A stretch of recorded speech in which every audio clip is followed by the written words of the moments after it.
then, so in today's lesson, I'm going to teach you how to make these beautiful, beautiful textured canvases from fabric scraps. So these are just some of the canvases that I made. I like this one in particular because it's not square. And I think it'll be lovely for landscape or some abstract painting. But yes, I like this one because it's not square, so I can't wait to paint on it. So at the back you can see I've just used upholstery fabric. It was fabric scraps that I got from interior designer. It was all off-cut pieces. So yes, these ones are more square, and I'm going to mount these onto wood. At the end of the video I will show you what it looks like. But yes, these are absolutely fabulous canvases to paint on with any type of medium. And yes, it's made from scraps. So this is just another one. So yes, what you will be needing for this class is just a piece of wood, some cling wrap, some canvas primer, some fabric glue, the old pot, also some gel medium, and then some gesso. And the main ingredient is wood glue, white wood glue. Okay, so let's get going.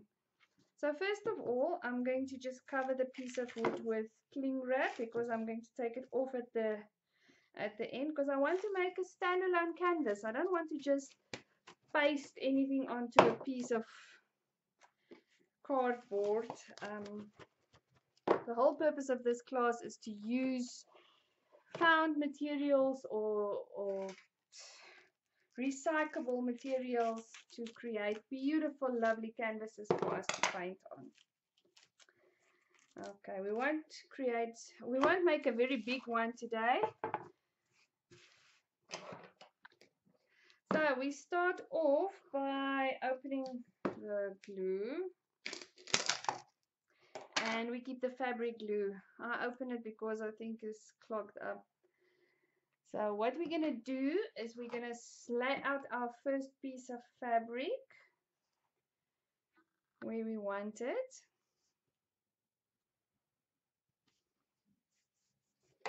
And the next piece, we're not going to create a square one. We're going to make a nice, lovely, unusual canvas. So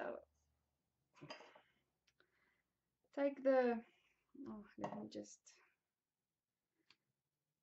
take this piece out here.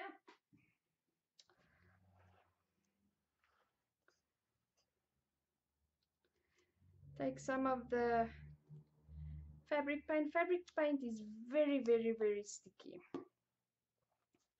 We don't want the fabric to lift up. We want it to all stay intact. I think there's too much water on my brush. So let me just put some of this back. I think it's too much. And we just press our second piece of upholstery fabric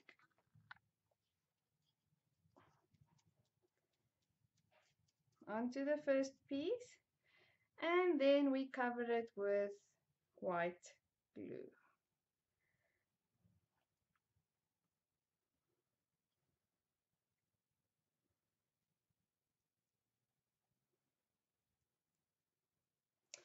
Okay, let's use a different type of fabric. Use the fabric glue again.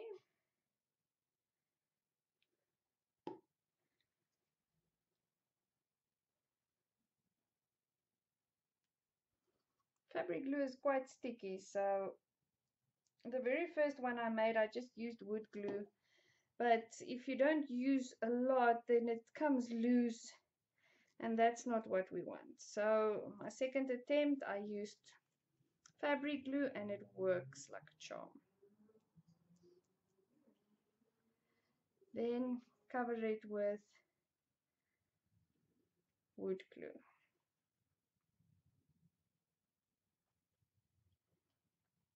This of course takes a few hours to dry, but if you want to make canvases, I'm sure you're not going to make just one, so you need to cut this piece, but we don't need the whole square block.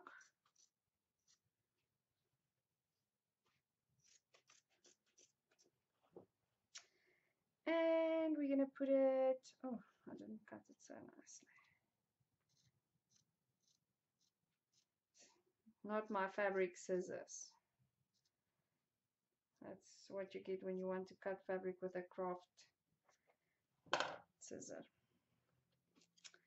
Okay, so let's put some more fabric glue.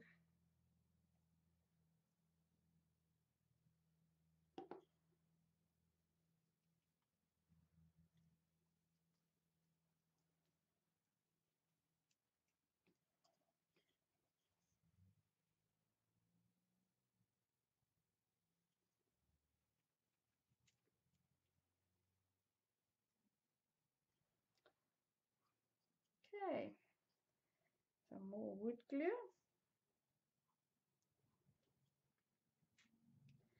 Okay, you kind of get the process, so I'm just gonna fast forward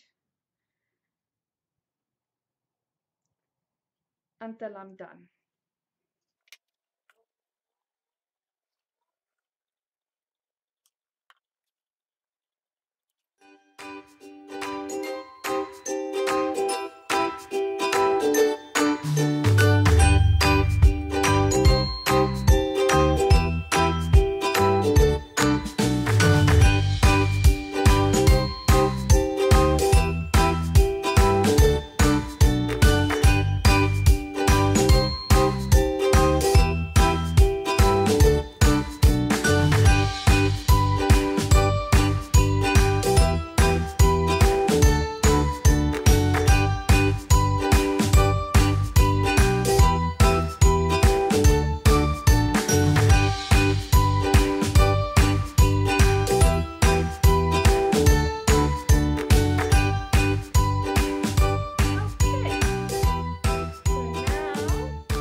Sun to dry, and I will be back shortly.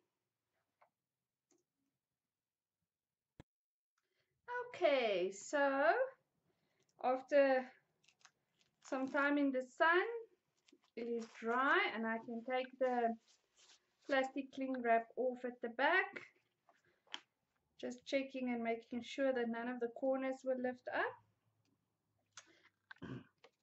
And we are ready to put our canvas primer on. The reason why I use canvas primer and gesso is because I absolutely want to make sure that the fabric does not absorb too much of the paint. So I'm first going to give it a cover of canvas primer, and after that is dried, I will paint it with gesso.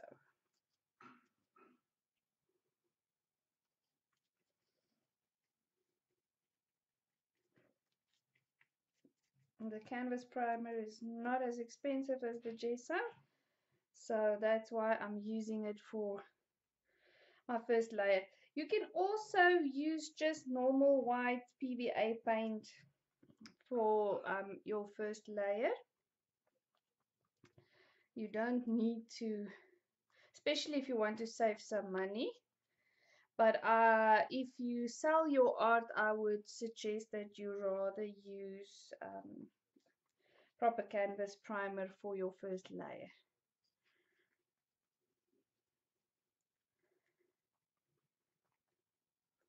It's absolutely some lovely textures and also some depth. So, okay.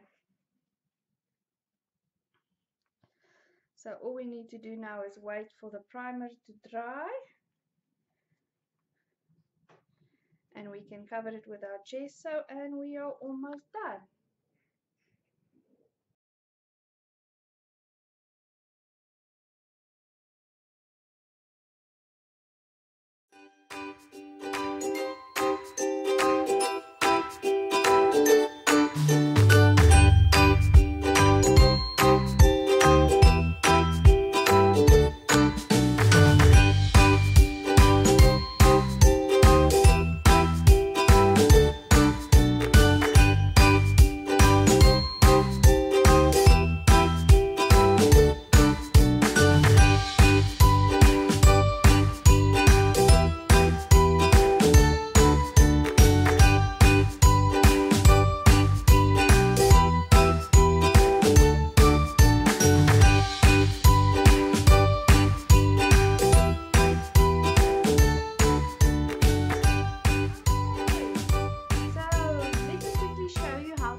So we live out in the country south of Johannesburg and we don't have major art stores in our little town. And it's not always easy for me to get to the city. So, and sometimes when I run out of um, some of my paints or products, I am forced to make them. But I don't necessarily make them and use them just because I ran out or it's because it's expensive. It's also sometimes it makes the most unique and unusual textures. And that's what I love about experimenting and making my own art materials. So what you're going to need for this is some white glue, some white PVA, plaster of Paris, and some hot water. I've already measured the hot water out, and I'm going to mix it in this glass container so that you can see, let me just move this up a bit, so that you can see what it looks like when I'm mixing it. I'm going to use a very old brush to mix my gesso. Now it's very important if you work with plaster of Paris to add the powder to the liquid and not the other way around because it can blow up in your face. So what we're going to do is I'm using a 50 milliliter measuring spoon, but it is very easy to remember. It is 1 to 3, the ratio. So it's 1 part of water, 1 part of plaster of Paris, 1 part of wood glue to 3 parts of paint. Okay, so I'm going to add the plaster of Paris.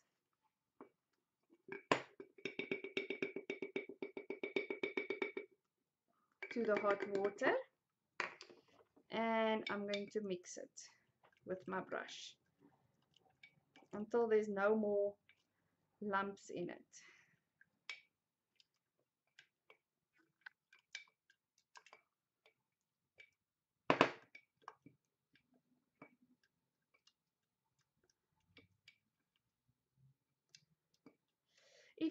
If you use this recipe, if you don't use it right away, it can last up to 4 to 6 weeks. So when I mix my own gesso, I don't mix too much because it's so quick and so easy to mix it. It's not necessary to mix liters at a time. Okay, so now I'm gonna add my wood glue to the mixture.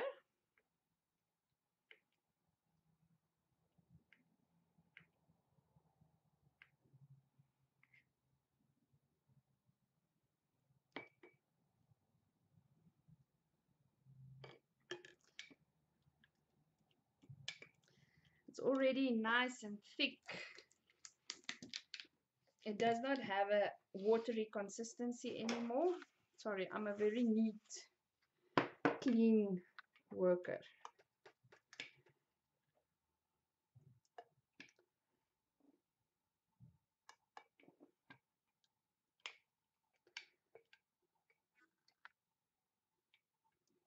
Now I'm ready to add my white acrylic or PVA paint.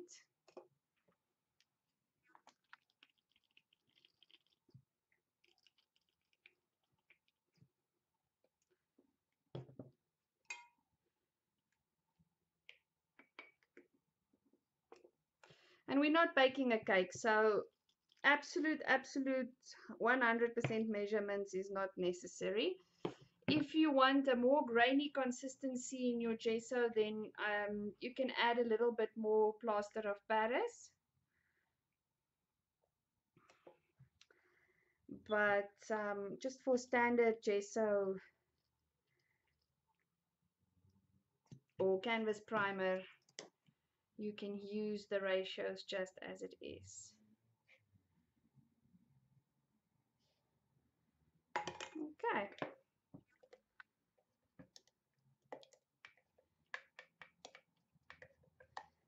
Now we're just gonna make sure that we mix it up, making sure there's no lumps or anything in there. Just look at this.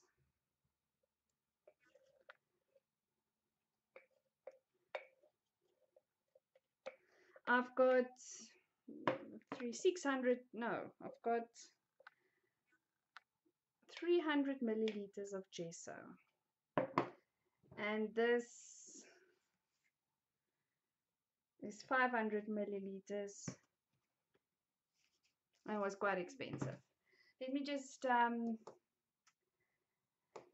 get something to paint on quickly. Let's use this. This is just a piece of canvas,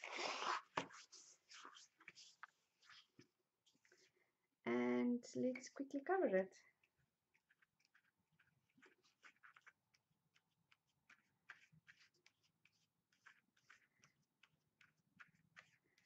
What gesso does is it actually just prepares your paper or your canvas for acrylic paint or oil paint or other mixed media materials, so that the paint is not absorbed too much into the fabric or paper. And there we go. If you would like to add another layer, you can wait until this is dry and you can add another layer. I'll just bring it up. Everything is white, so you can't really see it, but yes, there I've just prepared a piece of canvas with homemade gesso.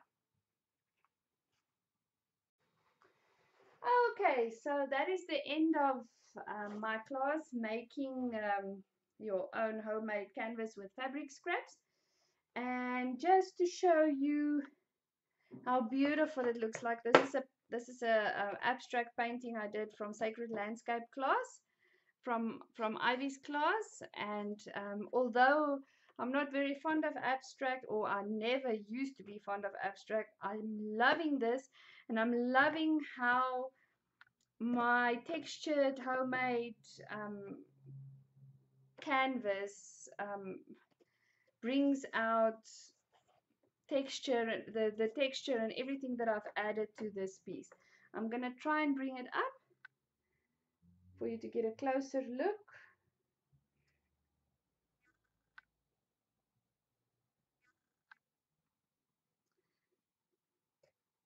There's a lot of dimension in this canvas that I've made, and it goes absolutely fantastic with this type of painting. So yes, I hope you've enjoyed my class. My Creative Canvas workshop will start at the end of August. There is a link below the video that you can follow. I promise you, like with any artist that does workshops for a living and make an income from it, I saved the best for the class. So this is just one of the canvases that I'm teaching in my class to make. There's over 30 different types of canvases that we're going to make, from raw materials, from recycled materials, from plants, from food, just about anything that you can get your hands on. And yes, I hope that I've sparked a bit of interest and I've raised some curiosity, and I hope that you will join me in my class. Thank you very much, and goodbye.